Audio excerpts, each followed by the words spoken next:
Okay, I have my Wayne's World set up here. I'm not in very professional attire, but that's okay. I wanted to shoot a video to add into our managing and coping with stress section.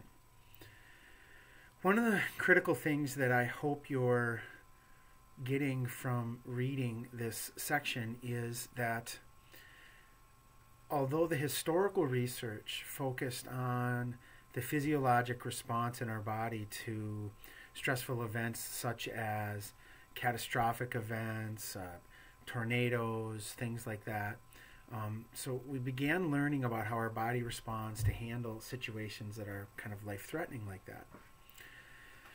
Then the research focused on stressful kind of life events. The idea that getting a divorce or starting college or losing a job causes stress on the body. It takes you off homeostasis. Finally, the current research, well, actually, let me step back. Within that research of stressful life events, what's kind of interesting for people to realize is that you can consider exciting things stressful life events. Your body doesn't know the difference. You are excited to go on vacation, you're maybe in a new place and you're doing different things. And although it's exciting and you're happy to be there, it takes you out of your routine. It takes your body off homeostasis.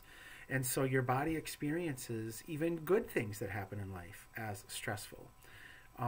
So that's why the research around a certain number of life changes, regardless of whether they are difficult or whether they are positive choices, is still experienced as stress on your body. The critical element in these changes is understanding cognitively what we do with what's happening to us. So some of the newer research that now focuses on the cognitive aspect of this, we've come to learn to know and understand that what's our internal interpretation of what's happening. As long as we're interpreting these things in as positive way as possible, it's a challenge. The word for that is eustress. It's a positive stress. That can be something that we can learn to handle quite nicely and is actually productive for our body. So the other current research has to do with daily hassles. So I hope you get that point that, wow, maybe it's not just life changes, but maybe it's everything that happens all day long and how I cognitively respond to that. If I'm hassled by the everyday things of life, I'm unnecessarily ramping up my central nervous system. If I'm unnecessarily ramping up my central nervous system for things like my cell phone doesn't work, or I didn't get a parking spot and I had to walk and I'm really upset and mad about that.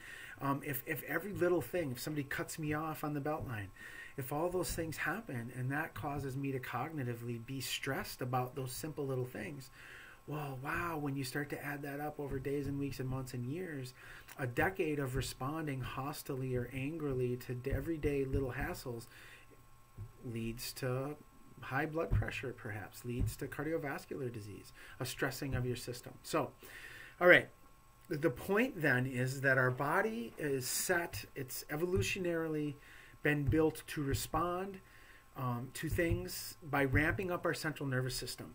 By ramping up our central nervous system, activating our fight or flight, it energizes us so that we can handle whatever's going on.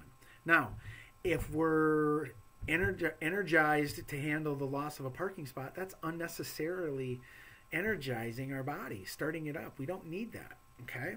So what we really need to do is we really need to learn what's called the relaxation response.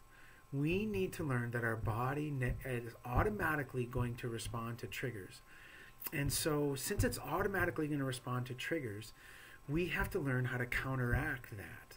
And the relaxation response is training in my body the ability to calm itself down, the ability to stay calm. And one of the most effective ways to do that is through meditation. All right? Meditation is not religious in nature. It's really just learning about how to control your mind or your brain. Your brain is the part of our body that kind of cognitively triggers that fear. Some things are, you've learned about this. You have a fast response where you don't even think about it. But mostly what's stressing us out in a modern contemporary world are things that are cognitively derived out of our brain. Something happens and I interpret it in a certain way that evokes a fight or flight response in our body. We don't want to evoke that fight or flight response in our body, okay? So we have to teach our body to be calm. So meditation is a real key way to do this, all right? So what I'd like to do, and this will be a little uncomfortable perhaps if you've never done this before, but I'd like to give you the opportunity to experience meditation.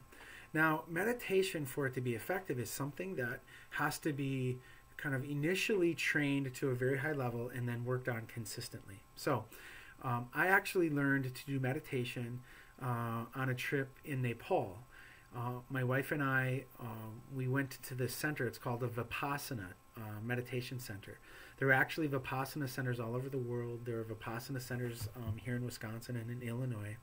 I don't know about Wisconsin, but I know in Illinois. And they do the exact same process.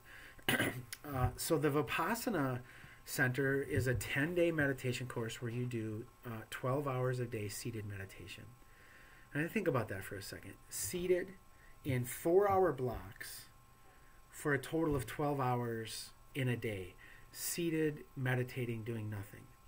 At first glance, that feels like that's impossible. I mean, that would be like, how can you possibly sit and not do anything for 4 hours, right?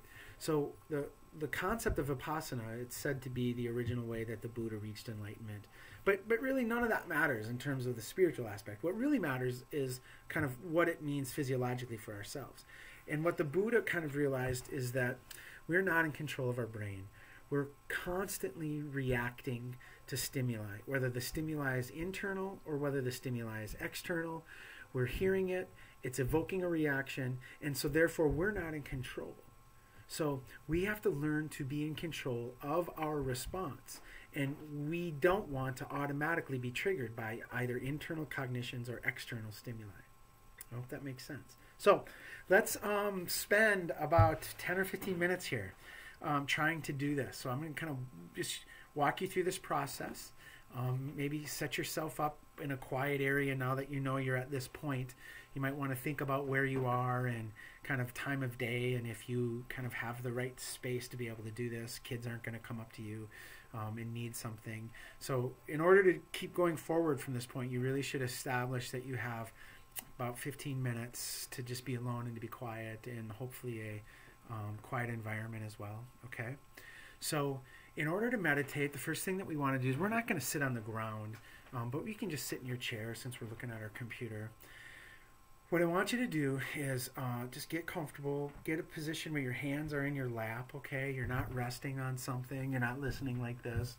What I'd like you to do is your head is kind of aligned on your spine, and you're seated, kind of, it's quiet, your hands are in your lap. You're not, your feet are flat on the floor, so you don't kind of feel like you want to move them if they're crossed. So you're in a very seated, comfortable, neutral stance, okay? Head aligned, hands in lap, feet both firmly on the floor in front of you, so that you're comfortable. You're not feeling any pressure anywhere in your body. All right. The first thing that you want to do is you really want to begin to close your eyes. And so you don't have to watch the screen. You shouldn't watch the screen anymore. You should just start to listen to my voice. So what I want you to start to do is feel comfortable. I want you to allow yourself to kind of slow down for a second. Allow yourself this opportunity to just sit quietly. I know in our fast-paced lives, the opportunity to sit quietly for 5, 10, 15 minutes actually is kind of a gift. We have so much going on. So at this point, you're seated comfortably, your eyes are closed, you're listening to my voice. And all I want you to do from this point forward is listen to my voice. And I'm going to walk you through some steps that will hopefully help you engage the calming response in our body. Okay? So listening to my voice, you're starting to allow yourself to relax. You're feeling comfortable. You're allowing yourself to breathe naturally as your body desires a breath. You're slowly allowing yourself to slow down, allowing yourself to be calm and relaxed, feeling very calm and relaxed in this moment. You're not thinking about what you have to do next or what's on your calendar. You're allowing yourself to focus 100% on my voice, following the commands. Your body is beginning to slow and your body is beginning to feel comfortable and relaxed. Kind of letting your shoulders drop a little bit, not holding them tensely up, but allowing your shoulders to settle. And you're just naturally breathing. You're just allowing your breath to naturally inhale as it desires breath and exhale when you're done with that breath. Allowing yourself to become more relaxed, feeling your body calm, feeling a peaceful state. As you're breathing, I want you to begin to focus on the sensation that your breath makes as it exits and as it enters your body. I want you to begin to draw your attention, 100% of your focus, on the sensation that the air makes. Perhaps you feel it on your upper lip. You feel it on your nostrils, perhaps inside your nose. Draw your attention 100% just to the act of breathing and the sensation that the breath makes as it both enters and exits your body. While you're doing this, if your brain wanders to a thought or to a sound, gently just remind yourself to focus on the sensation that the air makes as it enters and exits your body. Calmly bring your thoughts back to that sensation. Allow yourself the space to take in air as you need it, feeling your chest rise. Continuing to focus 100% on the sensory experience of that air entering and exiting your body. Continuing to feel calm and relaxed. If your mind wanders, you're bringing it back to that sensation. Allowing yourself to feel comfortable, understanding this is a new experience. You're enjoying this experience, feeling and noticing that sensation.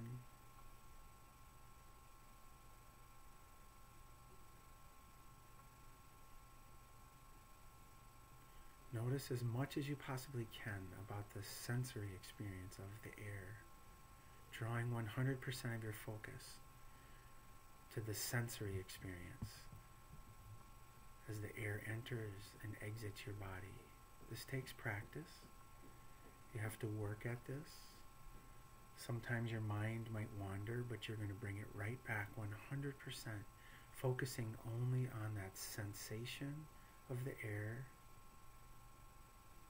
allowing yourself to be 100% present in this moment, allowing your body to relax, feeling peaceful, noticing that sensation of the air entering your nostrils, perhaps running down into your lungs.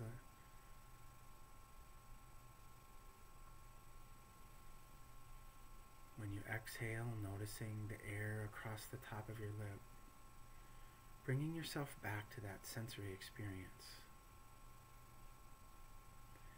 Now that you're feeling very relaxed, you're understanding how to control your focus, I would like for you to focus on the very top of your head.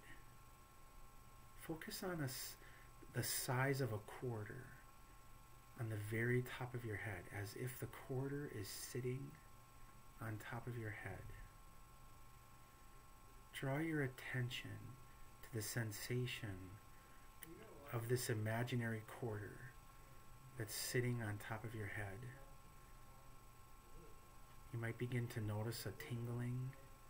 You might begin to notice or feel the weight on your skull of this imaginary quarter on the very top of your head. Noticing this interesting response. If your mind wanders, bring it back. 100% focused on this quarter-sized spot. It's warm. You might begin to feel some warm sensation, some tingling. Now that you're able to notice this spot on the very top of our head, I want you to imagine that quarter about an inch wide as it begins to disband and move out. You're noticing a band of energy that's moving away from the center spot on the top of your head. Slowly, very slowly, this band of energy moves. It's coming down your forehead, kind of coming down the crown of your head, moving through your forehead, the tops of your ears. It's moving into the cheek area. You've got this very narrow 1-2 inch band moving down your cheeks, feeling it move down the back of your head, coming into the jaw, coming into your neck region. You're feeling this warm band of energy, perhaps tingling, moving through your neck region to the top of your shoulders, focusing on this band as it moves over your shoulders, moves down your arms through your chest, moving through your chest and your back, coming to the small of your back as it moves through your midsection, the stomach, the abdominals. Feeling this band continue to slowly move around your hips, moving through your bottom, into the tops of your thighs. Feeling this band move through the thighs ever slowly, creeping through the thighs until it hits the top of your knees. This band moving around and over your knees to your shins very slowly. From your shins, it's moving slowly through your shins and your calf, moving down your calf to the top of your ankle. Feeling it move from the top of your ankle around the back of your heel, moving through your midfoot, the top of your foot, getting closer, now moving towards the toes. Now this band moving through the toes, the band moving through and off the toes as you continue to feel relaxed. Now that you're continuing to stay relaxed, I want to bring our attention back to the breath, back to the sensation of the breath. Entering your body, if possible, breathing through your nose, noticing that sensation again, allowing yourself to feel relaxed and peaceful. And now I'm going to begin to count down from 10 to 1. When we hit 1, we will open our eyes. We're at 10 right now, feeling very relaxed. 9, 8, becoming more aware of our surroundings. 7, 6, becoming more aware, becoming more present in the world around us, bringing with us that relaxed state. 5, 4, starting to begin to be present in the room. 3, 2, 1, opening your eyes. You can look around you a little bit if you wish, bringing with you this relaxed state. You're now fully present, kind of waking back up, if you will. So, okay, that was a very short experience of trying to train that calming response into our body. And I know it was uncomfortable for some of you. I know it was a little silly or hard. I know some of you aren't even interested in slowing yourselves down like that. For some of you, that was like amazing, I bet. Like, it was really cool just to sit there and realize how relaxed you feel in your body during that state.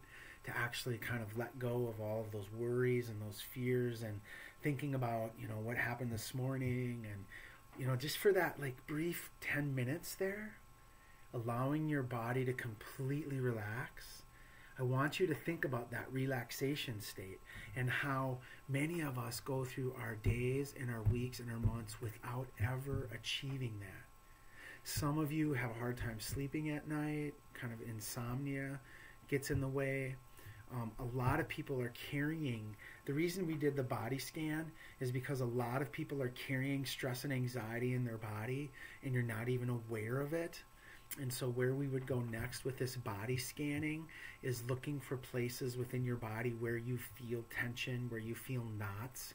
A lot of times people feel knots in their shoulders, and it's because people are walking around tense with their shoulders up all day long, and they don't even realize kind of what it feels like to fully allow ourselves to relax. The reason that training this relaxation, kind of calming response into your body is so critical, and the reason that it takes work is because you can train that into your body so that once it's trained in, if you actively learn to meditate, then you can activate that response kind of easily throughout the day. So when I first learned to meditate, and I sat there for 4 hours, I couldn't comprehend how I could even begin to sit there. And my mind was racing. I was thinking about everything other than doing kind of what the instructor was teaching. Well, it was actually a Buddhist monk that was doing it in a monastery in Nepal. It was a pretty cool setting. But I was just like, how can I do this? And my back would start to hurt, and my knees would hurt. And, and what they taught us was that that's just your body trying to get you to react or respond. And so in the beginning, it was torturous to sit for 4 hours.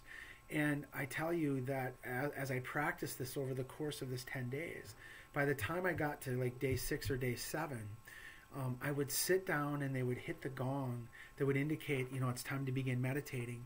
And I would go into my meditation stance and I would start to focus on my breath. And the key with focusing on your breath is that it allows you to have something to draw your attention to so that you cannot react to the thought, so that you cannot react to the outside sound, so that you cannot react to the stimuli or the cognition. And you would focus on this breath. And I'm telling you what, by day 6 or 7, the gong would go and I would begin meditating. And then instantaneously, my perception was that the gong would go off again and 4 hours had gone by. Like, where did that 4 hours go? I was so in a state of presentness, meaning I wasn't kind of thinking about the future and I wasn't worrying about the past, that I was so 100% focused in this kind of experience, this sensory experience of kind of allowing my body to calm, that I lost track of time. So there's actually research that's attempting to quantify this concept. It's called flow, and it's trying to quantify this state of kind of awareness or consciousness where time stands still. You've had this experience in your life perhaps where you've gone to do something and gardening or some activity that you thoroughly enjoyed, and all of a sudden you look at your watch and 3 hours went by. Where did the time go? Oh my gosh, I can't believe I've been doing that for 3 hours.